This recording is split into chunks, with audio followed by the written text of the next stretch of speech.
Diddy's ex wrapped up her testimony today after 4 grueling days on the stand. She might have a lawsuit too. Singer Don Richard testifies that Sean Diddy Combs hit Cassie Ventura with a skillet full of eggs. You got to go back to the drugs and the alcohol, man. The drugs and the alcohol, man.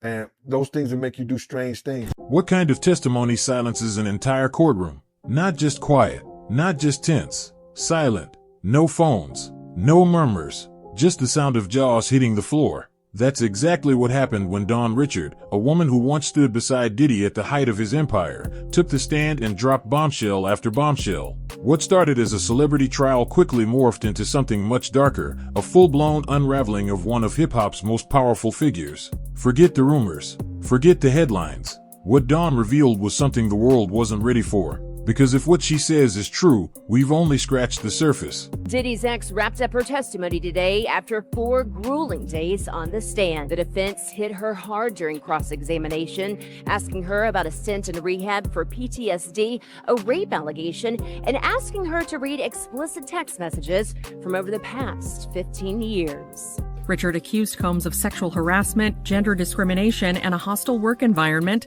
by being exposed to sex trafficking and sex acts.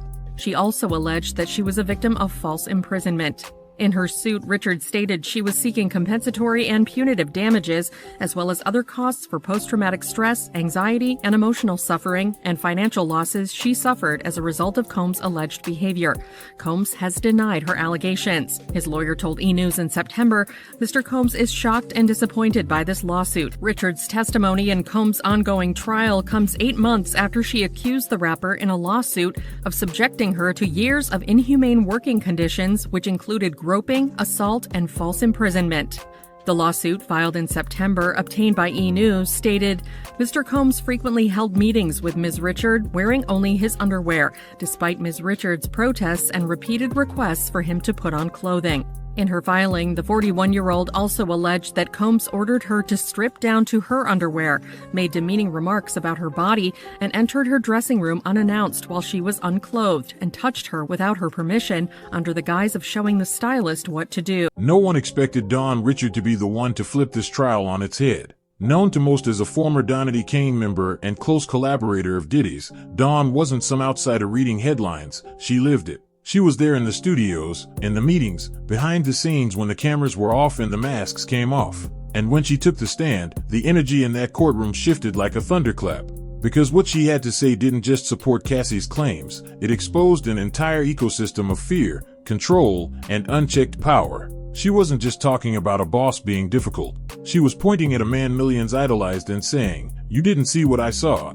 Dawn made it clear that the Diddy the world knew wasn't the Diddy she knew. And as she started speaking, everyone, from the jury to Diddy himself, leaned in, realizing that this wasn't going to be just another testimony. This was the start of a collapse. When Dawn Richard opened her mouth, it wasn't just a testimony, it was a detonation. She didn't ease into her story, and she didn't hold back. With composure that left the courtroom frozen, she described a scene so disturbing it felt ripped from a psychological thriller. According to her, she had seen Diddy, one of the most iconic figures in music, strike Cassie with a skillet full of eggs. That's right, a skillet full of eggs. Not an accident, not a misunderstanding, a deliberate act of violence. She said it happened at his Los Angeles home in 2009. Diddy came downstairs, allegedly furious about a missing phone. He snapped. What followed was chaos. Dawn told the court that he threw Cassie to the ground, tried to kick her as she curled into a fetal position, desperately trying to shield her head. The way Dawn described it, you could hear the terror in her voice. I was scared for her. I was scared to do anything. But that was only the beginning.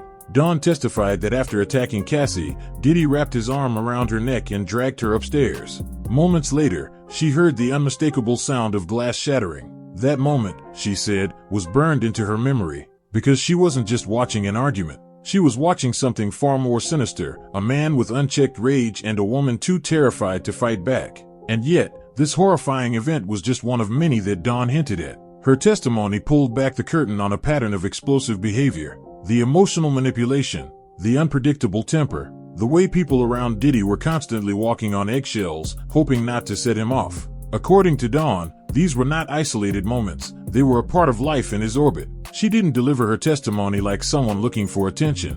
There were no theatrics. Just cold, cutting details. That's what made it even more chilling. The courtroom wasn't reacting to rumors or secondhand stories. This was a first-hand account from someone who lived inside Diddy's inner circle, and the longer she spoke, the more it became clear this wasn't just about Cassie. This was about a pattern, a cycle, a truth that had been hidden behind fame, fortune, and carefully polished PR for far too long. And yet, Dawn was only getting started. If she witnessed, and she's saying that she witnessed a gangbang, which actually we know it as called a train. And she worked on the album, The Train to Paris. And like I heard one of the YouTube, it could be Tistel, say that we didn't know what the train to Paris meant. But now we know that the train to Paris was a train in Scotland. It wasn't a train in Paris, it was a train in Scotland. Every time I have a witness doing something is when 2 guys and 2 girls will go in the room. And that was just regular. And however they did it, whatever they did, that was their business. But he gotten bold enough whereas that he would do that in front of Dawn and other people at a poolside in Scotland. You sure it was Scotland, man? Danity Kane alum Don Richard, who began working with Sean Diddy Combs while competing on his show Making the Band in 2004, took the stand after Cassie wrapped her testimony May 16th. Richard joined Combs' group Diddy Dirty Money after Danity Kane disbanded. While on the stand, she told jurors that she saw Combs hit Ventura with a skillet full of eggs at his Los Angeles home in 2009. Richard testified per NBC News. He came downstairs asking where his phone was, and he threw her to the ground. He attempted to kick her. She fell to the ground and went into the fetal position, literally trying to hide her head. In addition to striking Ventura with the skillet, Richard said Combs put his arm around the singer's neck and took her upstairs before she heard glass breaking. Richard added, "I was scared for her. I was scared to do anything." Don Richard's testimony didn't just spotlight a violent outburst, it revealed a disturbing pattern of control that went far beyond physical aggression. What she described next wasn't about rage, it was about power, the kind that suffocates, humiliates, and dominates in silence. According to Dawn, Diddy wasn't just unpredictable, he was calculating. He used his influence not only to intimidate, but to manipulate the women around him into submission. She spoke of moments when Diddy would call private meetings while wearing nothing but his underwear, refusing to get dressed despite Dawn's repeated protests. And this wasn't a one-time incident. It was a repeated tactic, a method of eroding boundaries, of reminding everyone exactly who was in charge. It didn't stop there. Dawn alleged that he ordered her to strip down to her own underwear during one of these meetings, claiming it was for the stylist's benefit. He would make degrading comments about her body, walk into dressing rooms unannounced while she was changing, and touch her without permission under the guise of giving direction. These weren't miscommunications. These were violations. Deliberate and invasive. This wasn't just a toxic work environment. Dawn called it what it was, a hostile one, filled with harassment, gender-based intimidation, and emotional warfare. She painted a picture of a man who wasn't simply unprofessional, he was dangerous. A man who used clothing, or the lack of it, as a weapon, who blurred the lines between professional and personal until there were no lines left. And for Dawn, this created a reality where safety didn't exist, even when the cameras were off and the music stopped. She also alleged she was subjected to false imprisonment, claiming Diddy's team would keep her isolated and exposed to degrading behavior with no way to escape. Dawn is seeking damages for PTSD, anxiety, and emotional trauma, but in her own words, no financial settlement could undo what she lived through. She wasn't just suing a man, she was trying to reclaim years of her life spent under constant psychological assault. It's one thing to hear these accusations from someone distant, someone watching from the sidelines. But Dawn was in the belly of the beast. She helped build the empire that Diddy now sees crumbling. She worked beside him, trusted him, and saw him behind closed doors. And when she described those moments in court, it didn't feel like a testimony. It felt like a survivor finally breaking the silence. And just when the courtroom thought the tension couldn't get any higher, the audio dropped. Those are things that she's gonna have to bring up into the lawsuit, that Diddy stopped the way that she was working and how she could work by the fact that he would change, like you just said. What she would do, bro, he would turn off her mic and don't let her sing songs or don't let her do certain things, a part of the band, when he didn't do her sexual advancements. I don't know what to say about that, brother. All I can say is that, you know, all of it sounds like using his power. He's using his power to get at people that works for him. And when you do that, when they bring you to court, 9 times out of 10, you're gonna lose if they can prove it. One text message, Cassie writes, "I'm lost without you." We know now that she called herself Cece for Cassie Combs. We know now that she wanted to have a child with him. Jurors also heard an audio recording where Cassie could be heard threatening to kill a Diddy associate who had video of one of her freak-offs with Diddy. The jurors were shocked. I saw the eyebrows raised. Cassie was asked about receiving a FaceTime from her now husband while she was having sex with Diddy. I think they're trying to use what they can, again, to discredit her as a... Just when the courtroom thought it had heard the worst, it didn't. Because then came the tape. A shocking audio recording that changed the entire tone of the trial in seconds. The prosecution hit play, and suddenly, it wasn't just Dawn's voice detailing the abuse. It was Cassie's, raw and unfiltered. Her voice poured out of the speakers, desperate, furious, and shaken. She was speaking directly to a man reportedly tied to Diddy. A man who allegedly had a recording of one of their most violent altercations. And what she said, it wasn't calm. It wasn't composed. It was the voice of someone who had snapped, a woman at her breaking point. "Give me the F.I.N.G. tape or I swear I will ruin you." That was the energy behind her words, threatening, unrelenting. She wasn't making polite requests. She was fighting for survival. Legal analysts were quick to note that this wasn't a premeditated plan for revenge. This was someone who had been pushed to the edge for far too long. Someone drowning in fear, manipulation, and emotional chaos. Cassie's tone flickered between rage and exhaustion.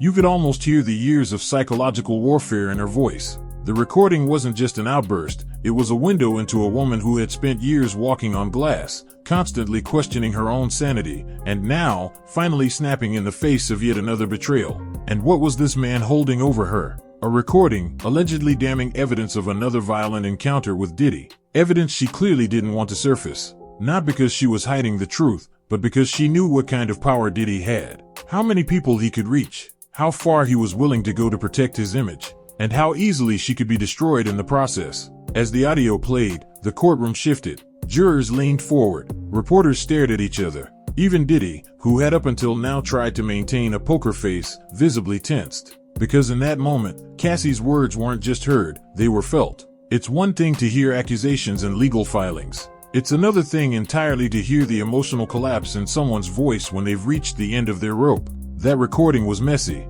It was painful. It was real. And it exposed a much deeper truth. This wasn't just about public image or legal arguments. This was about a woman trying to claw her way out of a carefully built prison of emotional manipulation. One where her fear wasn't irrational, it was the only thing keeping her alive. And for the jury, that tape wasn't just evidence. It was a cry for help. And it changed everything. Unfortunately, we're all going to take a disgusting trip to his seedy, awful world. You know, the man has no class. He has no kindness in his dark, dark heart. And he's depraved. That's my opinion. This is a depraved, disgusting individual. The facts are the facts, the texts are the texts, and I think that the evidence will be clear. That Ventura had a choice and that she chose to participate in those sexual encounters. Where she is entertaining other people in the bedroom. He enjoyed having the freak-offs. She's being asked specifically about the drug use. She is clearly excited about freak-off. If the audio tape showed Cassie's pain, the defense tried to flip that pain against her. But in doing so, they may have made one of the biggest mistakes of the trial. They didn't just question her claims, they attacked her past. They brought up her time in rehab, her diagnosis of PTSD, even a past allegation of assault from years ago. The strategy was clear. Paint her as unstable, unreliable, and emotionally erratic. Make the jury believe that what they were hearing wasn't the voice of a victim, it was the voice of someone too broken to tell the truth. But here's what they didn't expect. It didn't discredit her. It humanized her. Because instead of seeing Cassie as a confused, emotional witness, jurors began to see something else, a woman who had been dragged through hell, yet still stood up and told her story. Legal experts watching the trial said it plainly. This tactic might have backfired completely. When you shine a light on someone's trauma to weaken them, you sometimes do the opposite. You remind the world of just how much they endured. And Cassie had endured a lot. Her rehab stint wasn't proof she was unstable, it was proof she had been mentally shattered by something. And when you line that up with what Dawn Richards said on the stand, with the violent descriptions, with the chilling audio of her threatening a man over hidden footage, the puzzle starts to fit together. not in Diddy's favor, but against him. The defense also introduced text messages between Cassie and Diddy, including one where she wrote, "I'm lost without you." They thought this would prove that the relationship was consensual, that the love was mutual. But again, they miscalculated, because anyone who understands trauma knows that emotional dependency doesn't cancel out abuse. In fact, it's often the result of it. Survivors of abuse don't always run. Sometimes they stay. Sometimes they love their abuser. Sometimes they feel like they have no choice. And that doesn't mean the abuse didn't happen. It means it ran so deep that it rewired how they viewed love and safety. Cassie's messages didn't make her look weak. They made her look real. And that, more than anything, is what jurors connect with. Not perfection, not composure, but raw, uncomfortable truth. The defense wanted to dismantle her credibility. Instead, they made her story bigger, more layered, more relatable, and they put the spotlight back on Diddy in a way they absolutely didn't intend. Because now, the question hanging in the air wasn't whether Cassie was emotional. It was why she was that way to begin with. And suddenly, the public was starting to answer that for themselves. By the end of the first week, it wasn't just the testimonies and audio recordings that had shifted the tone of the trial. It was the look on the jurors' faces. Something had changed. The early uncertainty, the reserved glances, they were gone. In their place, focus, disbelief, even anger. Because at this point, they weren't just listening to stories. They were beginning to connect the dots. Dawn Richards' vivid accounts, Cassie's emotional collapse on audio, the defense's failed attempts to dismantle her credibility. Piece by piece, the image of a superstar mogul was starting to crack apart in real time. And the jury? They were taking notes, not just on what was said, but on what wasn't. The body language, the contradictions, the moments when Diddy's mask seemed to slip. One legal analyst described it best: this is no longer about isolated incidents. It's starting to look like a system. And that system, according to the testimonies, was built on control, intimidation, and silence. It wasn't just that bad things allegedly happened, it's that they kept happening. And no one stopped them. Because Diddy, for years, seemed untouchable. Until now. During the playback of Cassie's tape, multiple jurors were visibly stunned. One was seen shaking their head. Another scribbled something in a notebook so quickly they nearly tore through the page. It wasn't just shocking, it was visceral. People weren't reacting like this to some tabloid gossip.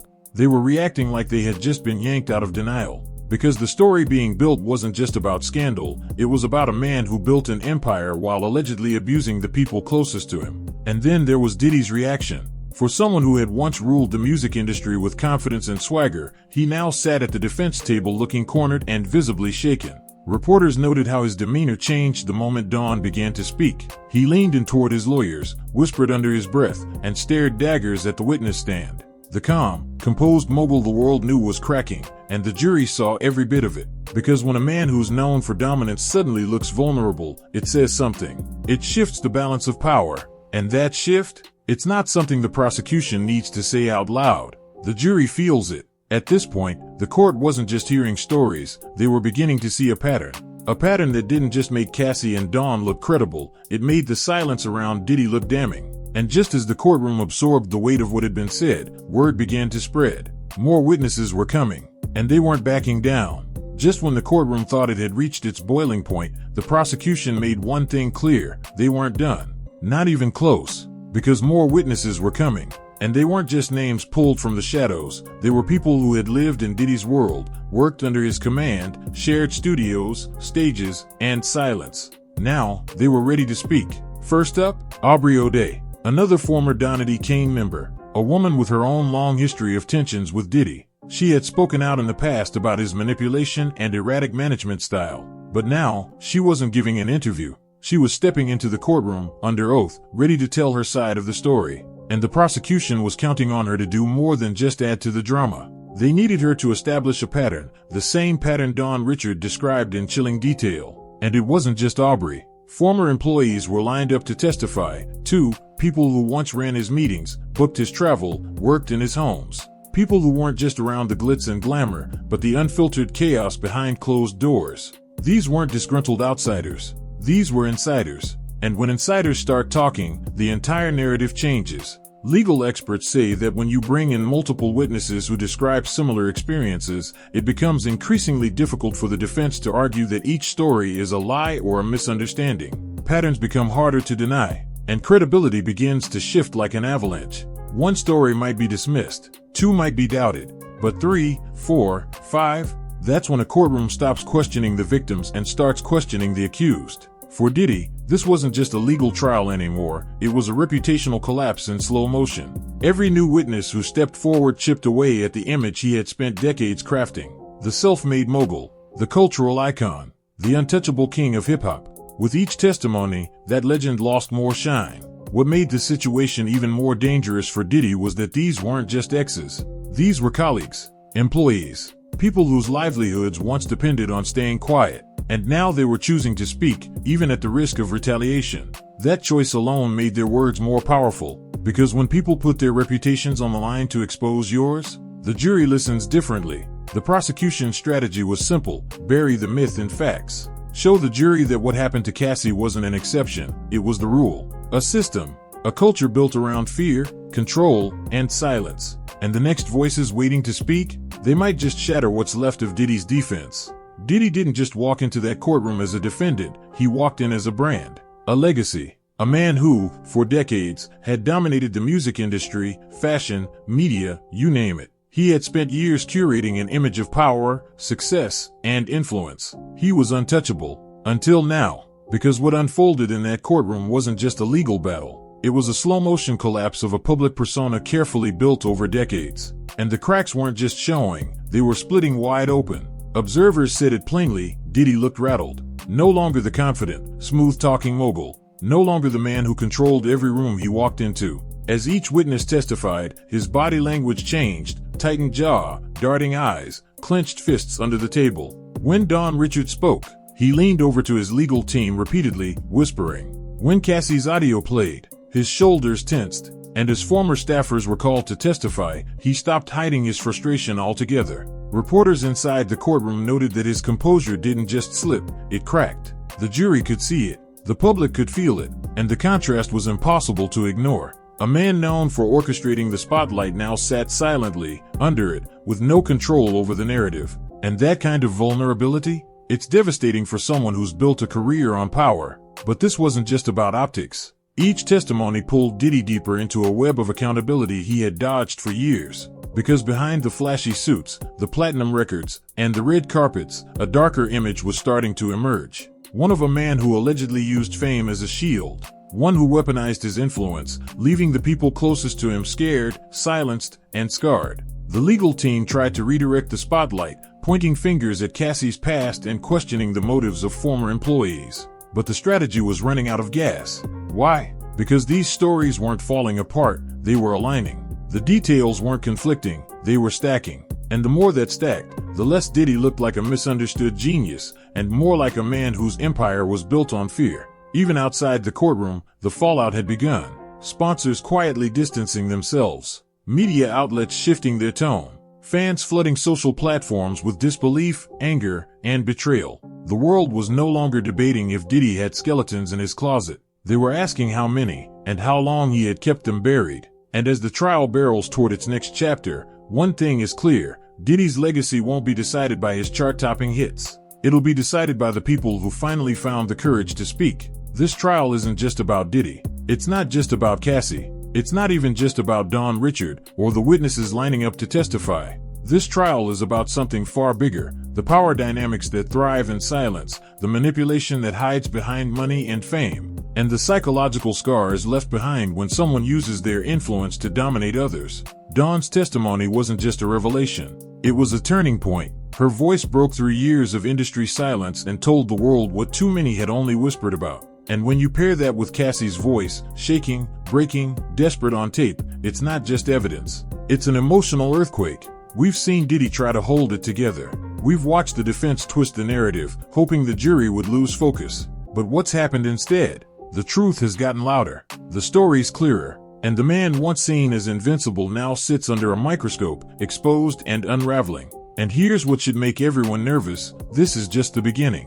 More witnesses are on the way. More recordings might surface. And the deeper this courtroom dives into Diddy's world, the darker it gets. We're not just witnessing a trial, we're watching an empire collapse in real time. Whether Diddy walks away from this legally unscathed or not, one thing is certain: the myth is gone. The legend has been cracked. And the public is now asking the questions that should have been asked years ago. How many people were hurt behind the scenes? How much of the success came at someone else's expense? And how long did everyone look away? This isn't just about justice. It's about accountability in an industry that has too often rewarded power and punished truth. So stay locked in, because the next chapter, it could flip this case upside down again. And when it does, you won't want to miss it.